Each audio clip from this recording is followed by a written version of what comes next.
Eto muna mga kapatid, si Tatay Pablo Gutierrez sa Sampaloc, Manila. Balikan po natin ang kwento ni na Tatay Pablo na nakausap po natin noong March 3, 2025.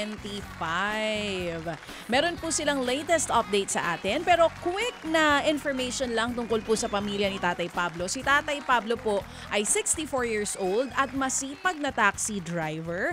Meron po siyang kinakasama si Nanay Edita at mayroon po silang 5 anak. At 4 po doon ang nag-aaral mga kapatid. Nung huli po natin siyang makausap, nakausap din natin yung kanya pong anak. Yung anak niya nitong pinakahuli na at sinasabi nga, natanong nitong aking partner dito kung ano ba ang kailangan mo. Kasi nung pinakahuli pinag-canvas na po sila ng mga laptop. Pero di pa kami nangako noon. Alam niyo naman mahirap mangako. Lalo ang dami ngayong mga pangakong napako. Pero dahil sa mga Happy Anonymous natin, tuloy po ang pangarap nitong mga pamilyang ito na nagsusumika para nga mabigyan ng buhay, mapagtapos sa pag-aaral ang kani-kanilang mga anak. At finally, ngayong araw na ito, March 13, makikita na po natin ito pong video na nabili. Nabili na. Nabili na finally ng anak ni Tatay Pablo. Magkano ito, baby girl? Umabot ng 38,000 pesos. Opo, kasi nga 37,800 pesos. Yes, pero ito, bukod doon, may additional. 40 mil ang pinadala natin sa kanila para po pang grocery ni Nanay Edita para sa kanilang Kasi nga, pamilya. meron po nakapanood ka nanay na nag-grocery siya. Aba, Yes. tatlong piraso ng shampoo, toothpaste. Oo. Kaya sabi nung nung nanonood nung time na yon, ito sina Happy 11, si Happy Cusinera, padala natin si Nanay para makapamili sila ulit kasi siguradong baka naubos na yung napamili nila noong nakaraan. So ito mga kapatid, ang total na natanggap ng pamilyang to. Si Happy Senior Couple, isang bagsak 30 mil. Amen. Pang ilang laptop na po ito galing kila Happy Opo. Senior Salamat Couple. na marami sa inyo, Napakabuti ha? ng kalooban. Thank you. Thank you po sa inyo, Thank you ma'am po. at sir. Yeah. Thank Lagi you. nanonood yan sa atin. Salamat po mga mama at sir. Thank you po sa mabuti ninyo pong puso. At eto na, ngayong araw na to mga Happy Anonymous at sa mga viewers and listeners natin, panoorin nyo po. Narito na po ang update ni na Tatay Pablo at Nanay Edita Gutierrez. Kay Sir Ted, kay DJ Chacha, at saka po sa mga Happy Anonymous. Especially po doon Especially sa po kay senior couple. Senior couple po. Ang laki po ng binili ko, which is super thankful po ako pa.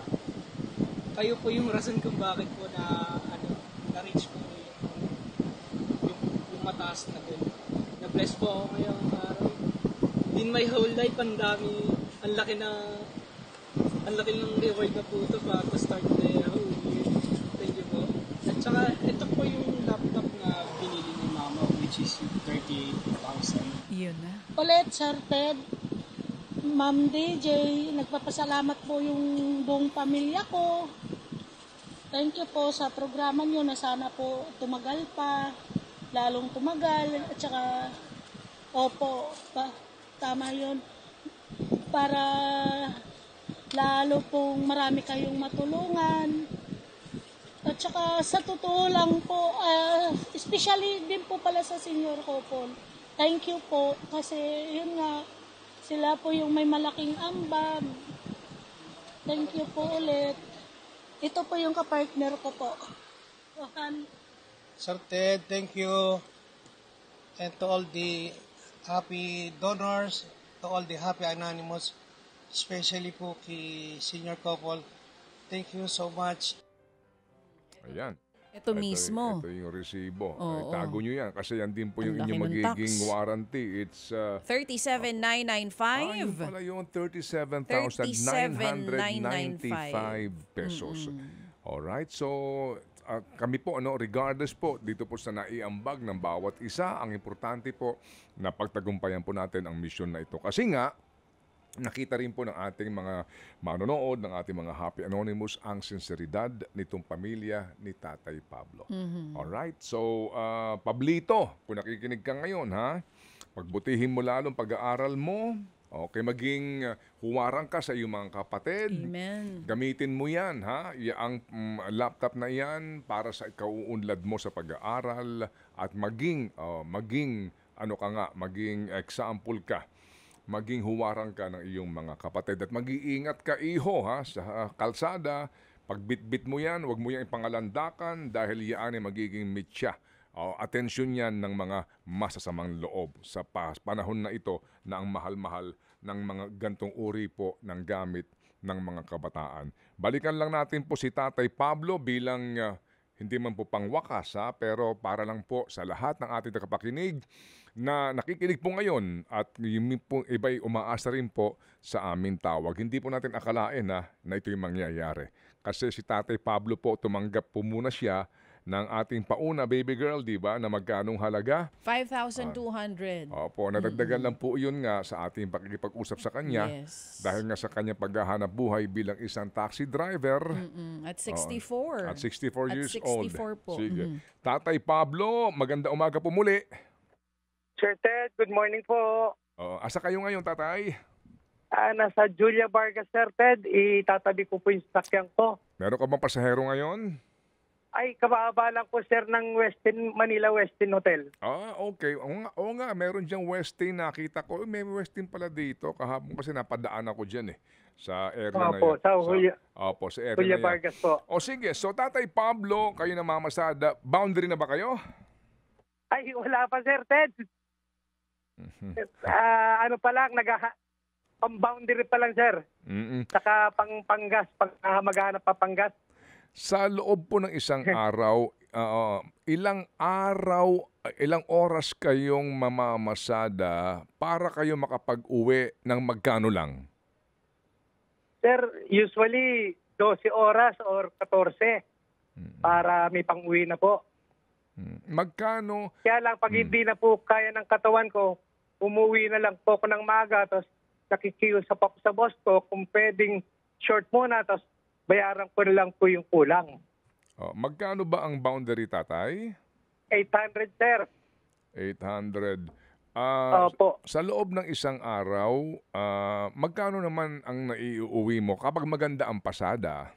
Ay, mga 1,000, Sir Ted. Maganda na po yun. Oo. Kasi araw-araw naman po ako namamasada. Opo. Ramdam po namin kung gaano nga kahirap kumita. Ang dami hong tulad ninyo, tatay, na nakikinig ngayon sa atin. Kaya po, Opo. kaya nga po ginagamit po namin kayo bilang inspirasyon din. Tatay, ang hirap po ng inyong trabaho, pero sa inyong edad, nagpapatuloy pa rin kayo. Meron ba kayo naiisip na panahon kung kailan kayo mag-retiro? Siguro, sir, pag nakatapos na yung panganay ko, baka makatulong na po siya. Makatapos ang panganay nyo. Mukhang mahaba-haba pang biyahe yan, tatay. Oo nga po, Sir Ted. Sabi ko nga, umabot lang po ako ng 70, maligaya na po ako. So, kung si Pablito po, no, ay 16 years old, first year college. 18 po. I'm sorry. Si Pablito ho ang panganay, di ba first year college pa lang siya? Opo, first year college po. Bali, going to second year na po itong itong pasukan na po ito. Ilan taon ba yung kurso niya? Kung siswerte, sir, actually 4 years. Pero pwede niya nang gawing 2 years po yun. Kasi parang vocational school po siya. Oo. So kung baga 2 taon pa itong si panganay, pero ang mag-aaral pa rito 3. Oo nga po Rami-rami pa po. Nako, si nanay po sa bahay, di ba? Opo, katulad nga po nung Martes, nasira po yung taxi ko, dinalak po sa garahe, tapos natapos na po yun siguro lunchtime. Kaya sa sobrang init, nahihilo po, kaya hindi po ako nakapasada kahapon. Sabi ko sa boss ko, papahinga muna ako. Hindi ko kaya, tumaas po yung BP ko. Oo, ang hirap nito, tatay. Naintindihan kita. Lahat itong nag-anak mo kailangan ng baon sa school, no? Opo.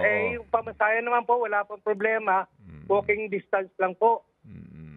Kaya lang nga po yung baon. Minsan, pagkakasing kung magkano, nakakaintindi naman sila. Hirap nito. Itong gantong sitwasyon, ang gantong edad mo, 64. Oo nga po Ang tangi mong iniisip, makapagtapos muna itong panganay para siya naman ang tumulong. Alam nyo... Ganun madalas yung buhay ng mga pamilyang mahihirap. Oo. Talagang hihintayin makatapos muna yung panganay and then yung panganay magtatrabaho para kahit papano makahinto na sa pagtatrabaho yung tatay. O kaya naman, habang si tatay kaya pa, tutulong pa naman doon sa ibang mga kapatid. Mga kapatid din. At- Sigurado ako at si walang tatay choice, ganun. no? At walang Oo. choice yung anak kung hindi tumulong, no? Ito, napakaraming ganitong pamilyang Pilipino. At kami po, tatay, ay nakikiisa po sa inyo. Kaya nga kami nagagalak Salamat po. na kayo po yung makilala at kayo po ay inspirasyon po namin ngayon. Sige. So, Tatay Pablo, ito po, sa mga nakikinig ngayon sa amin, ano po inyo masasabi doon po sa mga tulad ninyo na kahit na po sa inyong edad, kahit na po sa sakit ng katawan, patuloy pong bumabangon, namamasada, nagtatrabaho para sa kanilang mga pamilya. Sa inyo na po manggaling at napasalamat din po sa mga nagtiwala po sa inyo. Kaya po tayo nakakalap at umabot na po ng 45,000 mahigit ang Opo. natanggap niyo pong pera. Sa palagay ko po yung 45,000 na yan, hindi nyo. Mahirap na po nga natin yan. Opo. Sige po tatay, go ahead. Opo. Sa una po, nagpapasalamat po ako sa Panginoon, lalo na sa mga Happy Anonymous, lalo na po kay Happy Couple, Happy Kabalen, dakal salamat. Sana marami rin po kayo matulungan at sa lahat po ng tumulong po sa amin, sa pamilya ko po. Opo. Tatay, may Opo. pahabol na tulong si Happy 11. Maraming Oo. salamat po. 2,000 piso po para may sa padagdag inyo. pa. Yes po. Okay. Oo. Oh. May 2,000 tatay, pambili niyo ho ninyo Opo. ng bigas, ha? Yes. Tsaka pambaon ng mga bata. O sige. Ano Sige po? po, pagbalik ko po. Meron pa tayong Bibili ko agad ng pahabol. bigas Ano yan. pa? Isa pa ulit. Ma- Galing naman kay Happy Yuri. 2,000 piso Oh, din. ba may pahabol Tay, pang 4,000 tatay. 4,000 pesos para sa inyo Thank you, po. Lord. Thank you po. Wow. Thank you po. Maraming salamat po. O sige. Hindi ko po kayo makakalimutan. Salamat po. Tatay, Opo. ano ang inyong mensahe sa mga tulad nyo ngayon na nakikinig sa atin, sa mga namamasada, kahit matanda Basta- na, sa lahat po ng mga uri manggagawa na ang galaw sa mundo ay patas. Ay, patas po. Patas lang po lumaban, sir. Patas lang po. Tsaka tsaga lang po sa pagbabiyahe po. May awa ang Diyos. Yan lang po, Sir Ted. Yan lang po. Amen. Amen. Opo. Sige po. Tatay Pablo, pagpalain po kayo ng Panginoon, binyayin po niya kayo ng proteksyon sa inyo pong araw-araw na paghahanap buhay. Kami po muli ang nagpapasalamat sa inyo. Sa Ay, inyong pagiging salamat din po. dakilang ama at dakilang kabiyak. Marami po salamat. Maraming Salamat po. salamat din po. Salamat din po. Salamat na marami. Thank you.